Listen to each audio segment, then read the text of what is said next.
લક્ષ્ય ન્યૂઝ, એક નજર, એક લક્ષ્ય.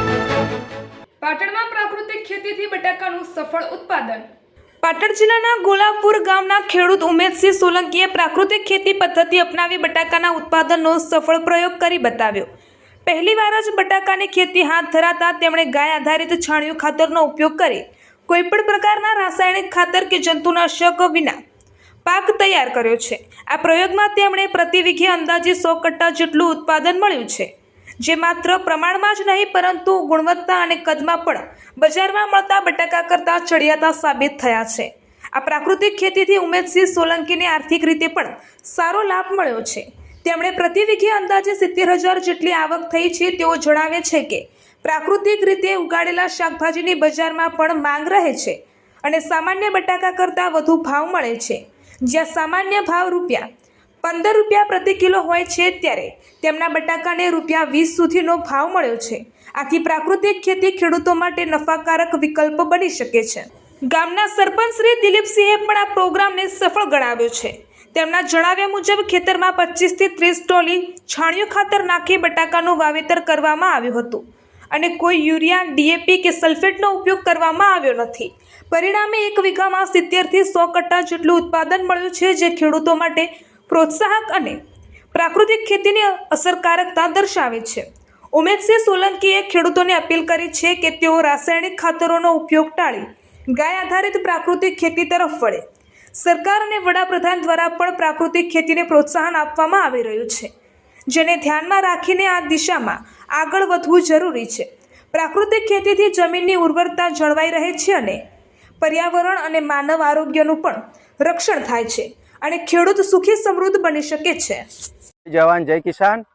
અમે બટાકાની ખેતી કરી અમારા ખેતરમાં. તો અમે જોઈ લો મિત્રો, પહેલી વાર જ ખેતી કરી છે બટાકાની.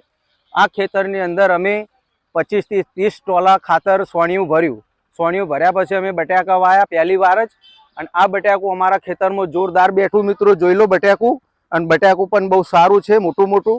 આ બટાકાની અંદર અમે સોણિયા ખાતરની નાખ્યા પછી કોઈ અમે એરિયાનો યુઝ કર્યો નથી અમે DAPનો યુઝ કર્યો, નથી અમે સલ્ફેટનો યુઝ કર્યો. એક વીઘામાં બટાકું અમારે લગભગ 100 કટ્ટા જેવા થશે, 100 કટ્ટા આસપાસ થશે, 70 થી 80 કટ્ટા કોઈના નહીં. પણ બટાકું બહુ જોરદાર બેઠું અમારા ખેતરમાં. જોઈ લો બટાકું બહુ સારું થયું છે. પહેલી વાર જ બટાકા મેં વાયા અને ખેતી પહેલી વાર જ કરી છે.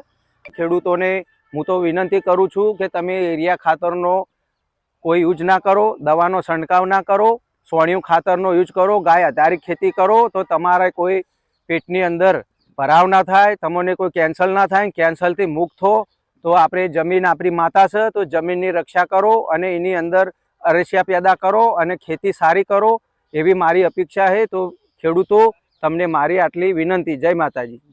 મારું નામ ઉમેશસિંહ સોલંકી દરબાર છે. હું ગોલાપુર પાટણ KC સ્કૂલના જોડે મારું ખેતર છે.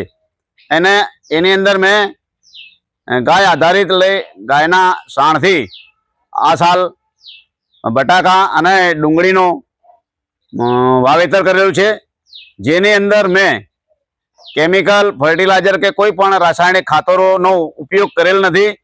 અને મને આ પહેલી જ વાર બટાકાની અંદર મબલક પાક પણ મળ્યો છે. પ્રાકૃતિક ખેતી કરવાથી આપણી જે જમીન છે, જે ધરતી માં છે, એ સજીવ થાય છે. બીજું કે આપણે ખેડૂત છીએ, ધરતી માતાના પુત્ર છીએ, તો આપણે કેમિકલ વગરનું જે અનાજ પકવીએ, શાકભાજી પકવીએ, અને એના ભાવ પણ આપણને થોડા સારા વસ્તી આપે છે. ધારો કે બજારમાં ₹15 હોય તો અમને ₹20 કિલોના ભાવે સારા માણસો પણ લઈ પણ જાય છે. અને આપણે પ્રાકૃતિક ખેતી કરી અને માં ધરતીનું, પબ્લિકનું પણ રક્ષણ કરી શકીએ.